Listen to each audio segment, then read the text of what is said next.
The Third Taiwan Strait Crisis, also called the 1995–1996 Taiwan Strait Crisis of the 1996 Taiwan Strait Crisis, was the effect of a series of missile tests conducted by the People's Republic of China in the waters surrounding Taiwan, including the Taiwan Strait from July 21, 1995 to March 23, 1996.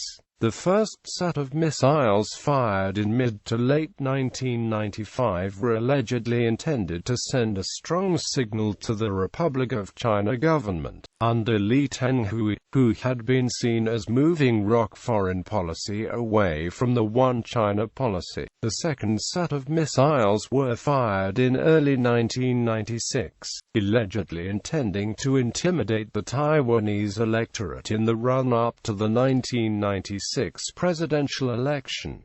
Lee's 1995 visit to Cornell. The crisis began when President Lee Teng-hui accepted an invitation from his alma mater, Cornell University, to deliver a speech on Taiwan's democratization experience. Seeking to diplomatically isolate the Republic of China, the PRC opposed such visits by ROC leaders. It argued that Lee harbored pro-Taiwan independence sentiments and was therefore a threat to stability in the region. A year earlier, in 1994, when President Lee's plane had stopped in Honolulu to refuel after a trip to South America, the U.S. government under President Bill Clinton refused Lee's request for a visa. Lee had been confined to the military airfield where he landed, forcing him to spend a night on his plane. A U.S. State Department official called the situation embarrassing, and Lee complained that he was being treated as a second-class leader. After Lee had decided to visit Cornell, U.S. Secretary of State Warren Christopher assured PRC Foreign Minister Chiang Kai-shek that a visa for Lee would be inconsistent with unofficial relationship.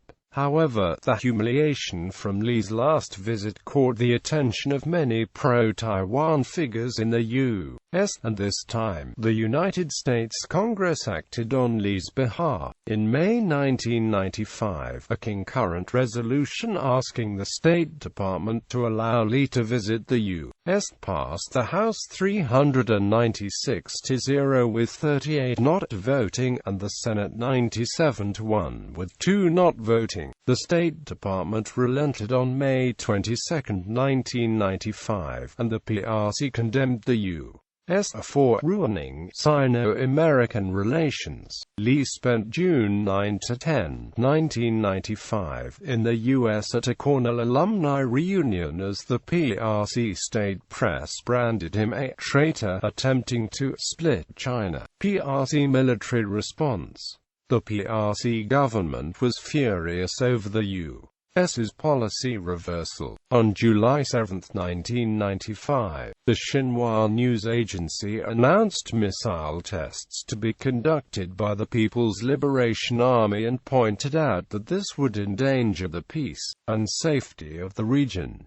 The PRC conducted tests from July 21 to 26 in an area only 60 kilometers north of ROC-held Pengjia Islet. At the same time, the PRC mobilized forces in Fujian. In the later part of July and early August, numerous commentaries were published by Xinhua and the People's Daily condemning Lee and his cross-strait policies. Another set of missile firings, accompanied by live ammunition exercises, occurred from August 15 to 25, 1995. Naval exercises in August were followed by highly publicized amphibious assault exercises in November. U.S. military response. The U.S. government responded by staging the biggest display of American military might in Asia since the Vietnam War. President Clinton ordered additional ships into the region in March 1996.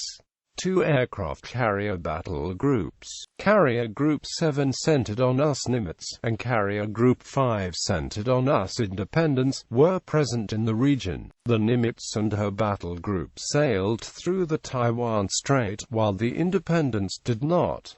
Run up to the 1996 election, Beijing intended to send a message to the Taiwanese electorate that voting for Lee Teng-hui in the 1996 presidential election meant war. A third set of PLA tests from March 8 to March 15 sent missiles within 25 to 35 miles off the ports of Keelung and Kaohsiung. Over 70% of commercial shipping passed through the targeted ports, which were disrupted by the proximity of the tests. Flights to Japan and trans-Pacific flights were prolonged by 10 minutes because airplanes needed to detour away from the flight path. Ships traveling between Kaohsiung and Hong Kong had to take a 2-hour detour. On March 8, 1996, also a presidential election year in the U.S., the U.S. government under President Clinton announced that it was deploying the Independence Carrier Battle Group, already stationed in the Western Pacific, to international waters near Taiwan. On the following day, the PRC announced live-fire exercises to be conducted near Penghu from March 12 to 20.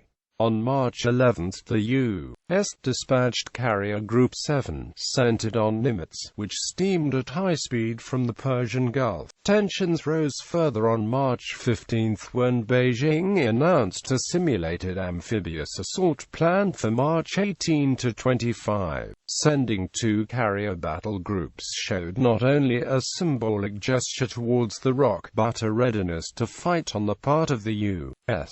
The ROC government and Democratic Progressive Party welcomed America's support, but staunch unificationist presidential candidate Lin Yang and the PRC decried foreign intervention.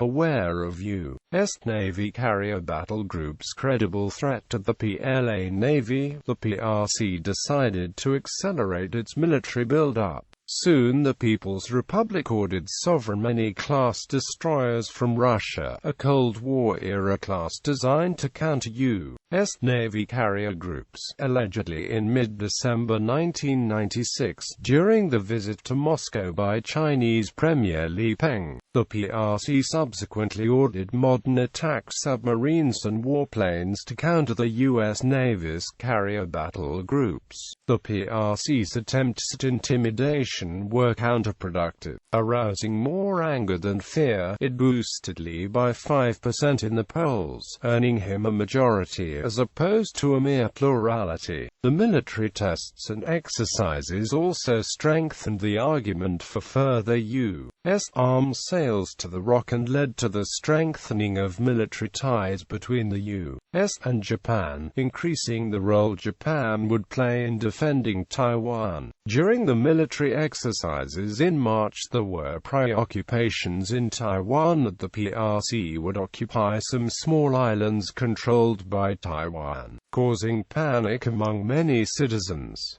Therefore, many flights to the United States and Canada were full. The then Secretary-General of National Security Council of Taiwan, Deng Moushi, flew to New York to meet Samuel Berger, Deputy National Security Advisor of the United States.